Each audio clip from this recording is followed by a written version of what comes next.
สุขสบายดีพี่น้องหัวเซลเซลสิเก็บภาพไปเบิ่งกินว้าวกินอิ่มน้ำสำราญแล้วผัดเท้าแพงผัดดอกแขวหายแขวรุดหานี่ได้กับโบเห็นแล้วผัดจีเห็นผัดป้าดำเห็น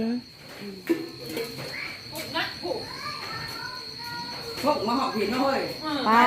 คือเขาใจพงแท้แขวนะพงใส่พงอะใส่พงมันมันยากไปแบบนั้นนี่มันจัดพงไปแบบนี้มันจะโต๊ะนะเอาหัวเลย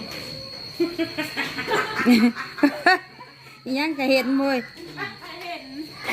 ขนาดผมเผ็ดต้องลง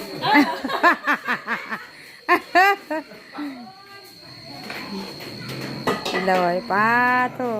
กินแล้วก็มาละเก็บปลาเมาสิเก็บภาพในหนึ่งก็สิไปละซอยกันปลาดำมาเป็นตากล้องไงให้ปลาดำเป็นตากล้องให้โอ้ยโคมเนี่ยพิษเลยเฮ้ยถ้าผิดพลาดประการใดขออภัยเด้อปลาดำเป็นตากล้องให้สบายดีพี่น้องมากินแล้ว เป็นตากล้องให้ปลาเมา กับสบายดีกับสบายดีขอบใจปลาดำเด้อเป็นตากล้องให้ย่างหน้ามันจะหัวนะหมวกเอ็นะน้ำพ้นเลยนี่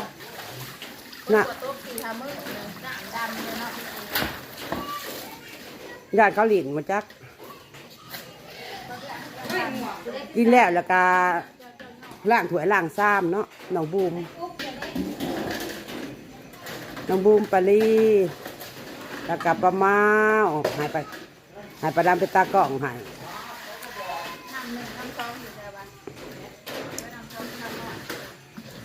มากับสองโตแท้ๆจะแท้ๆบริมีมาพ่อโตพี่น้องเลยอยู่ในเฮือนบริมีมาพ่อโตมันมีหัดมาสองโตไหนเดี๋ยวว่าเสียให้เจ้าเลย ม้าตัวเดียวม้าสองตัว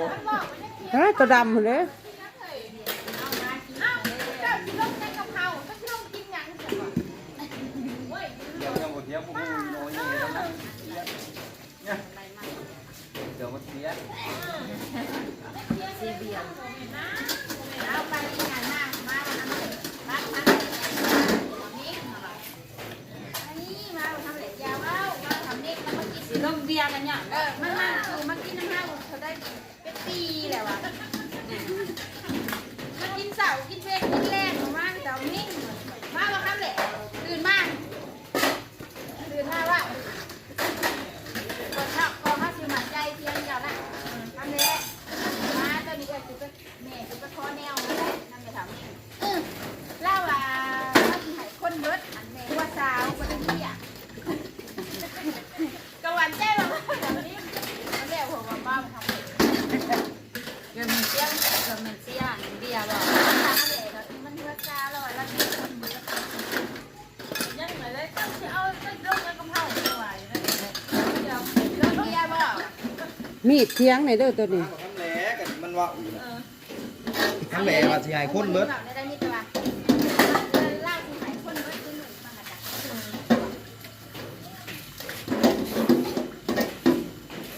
นี่ของม้าซะตื่นตาของม้าติดเหล้า ออกมาสิ บ่อยเธอชื่อ มือมันตายนะเลย บ่อยเธอชื่อ โอ้ยเขาว่าเขาสิซื้อมาญาติเขาถือทุกเขามาซื้อของเฮือดในนางนี่โอ้ยสิซื้อมาแล้วเขาว่ามือม้าตายน่ะนะ พกมุกออกเลขเล่าไม่ออกจะเลขเล่า เออ ถ้าแม่คือว่ามีเงินมันนั่ได้ที่นั่ได้เด็กตัวนี้เพราะว่ามาเราก้มอีก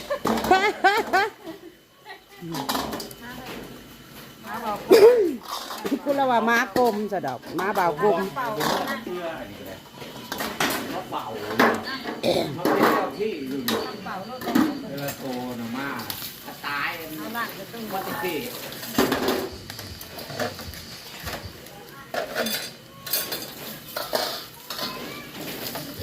ทีมพอดีเลยค่ะพอดีให้เราไปกินเนื้อค่ะกินแล้วอยากจะหันวกมาให้ฝากกล้องไว้ในยุทธเนี่ยเปิดเพลง สบายดียามเช้าเด้อพี่น้องเด้อหลังจากที่เบิ่งภาพบรรยากาศเมื่อคืนนี่เนาะเบิ่งภาพบรรยากาศ พอหน้าพอตากันกินซุ่มกันนี่อาหารแซ่บๆกินเมื่อคืนนี่เนาะขอบ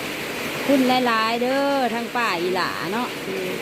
ให้พวกเฮาได้กินอาหารแซ่บๆเมื่อคืนนี่แล้วก็มาต่อน้ำเศร้าพี่น้องตื่นมากกับแต่หึงๆนั่นแหละขมุกขมุยกระถึกว่าสั้นซะอยู่ผู้เดียว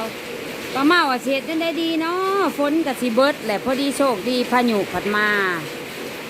แต่เก่าเขาว่าโชคร้ายเด้เนาะอันมันห้ำผ่อนเขา แต่ว่าเขาป้าเมากับบท่านสุกบางคนกับสุกนะอ่ะทั้งดีทั้งหายปะปนกันไปพี่น้องป้าเมากันเลยเป็นจังได้ดีเนาะเอาสังกะสีมาตุ่งเอาน้ำฝนเนาะน้ำฝนไว้ซ้ำห้องซุกเซินเห็ดอยู่เห็ดกินอะไรพี่น้องเพราะว่าบางเถื่อน้ำดื่มเพิ่นกะเฮากะสิสั่งแบบบางเถื่อมีเงินครับงับแก้วเฮากะสั่งบัดบ่มีเฮากะยุดหนะน้ำอนามัยเห็นได้พี่น้องมันเป็นตุกเนาะท่านเฮาสะดวกทั้งเงินค้ำเฮากะสั่งเอาน้ำอนามัยมากินอันนี้ห้องไว้เนาะห้องไว้ป้าเมาสิโต่งไว้ปีฝนหนึ่งกับไห้หนึ่งไห้ใหญ่ไว้ซ้ำห้องเนาะมันจังมีกินหะนะกินน้ำพ้นกะดีเนาะพ่อแม่เขาก็พากินอยู่ดีจังแล้วกับบูฮู้แล้วเนาะกับมันก็คือว่าแซ่บอยู่ก็คือว่าใสสะอาดอยู่หะนะกะตรงล่องไว้กินเนาะไว้กินน้ำฝนนี่เพราะว่าฝนมันก็ใกล้จะมดเลยเด้ใกล้จะเบิดแล้วเนาะแต่หัวปีป้าเมาก็บ่ได้ตรงดอกปล่อยแต่หัวปีเนาะพ่อแม่เพิ่นว่าถ้าตรงก็ตรงเอากลางปีแล้วก็ท้ายปีเพิ่นว่าถ้าผ้าใหม่พ้นใหม่นี่มันกินบอกคอยดีเพิ่นน่ะมันสิยังแล้วมานำดินผ้าอากาศเพิ่นหักว่าวดอกแม่ป้าเมานะบัดนี้ก็พายุเขาเนาะพกคุ้มไปเบิดตื่นมาแต่กลางคืนพุ่นละเบิดคืนลิ้นไปโปยอยู่ป้าเมากับบ่ท่านไปเฮือนสาวแพงตื่นมาเอาจ้องสาวแพงมาอ้าวยังบ่ท่านเอาไปส่งกั้งจ้องมาเมื่อคืนนี่ย่างมามันเปื้อนได้พายุมา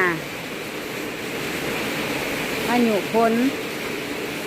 ทุกน้ำอนามัยเขากับสีแบบนี้นะพี่น้องแล้วก็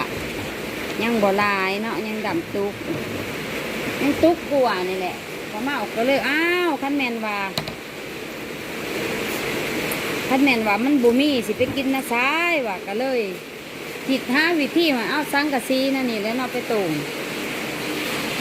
ไปล่องไว้ตะหนึ่งเขา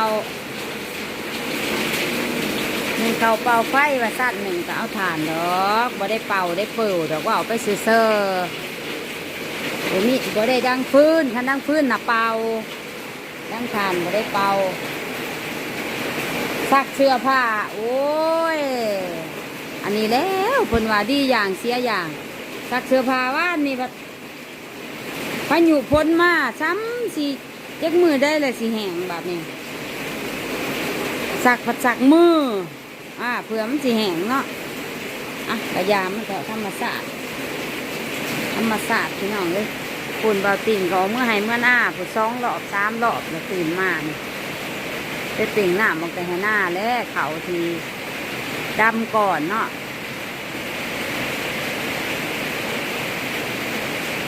โอ้ยง่ายอุ่นข่อยนี่ละอุ่นเบาติ่งเนาะเอาควายออกไปผูกควายเทิกผูเดียวนะโอ้เป็นได้ทงยังเนาะนะอย่างกะมั่งข่อยเป็นได้ยังเด้จะเป็นเพิ่นขยันตื่นแต่เช้าแต่เสี่ยวพุ่นโอ้ได้ทงปลาเลยค่ะไปหลับปลาเลยค่ะมันเจ้าขยันขันแข็งเนาะ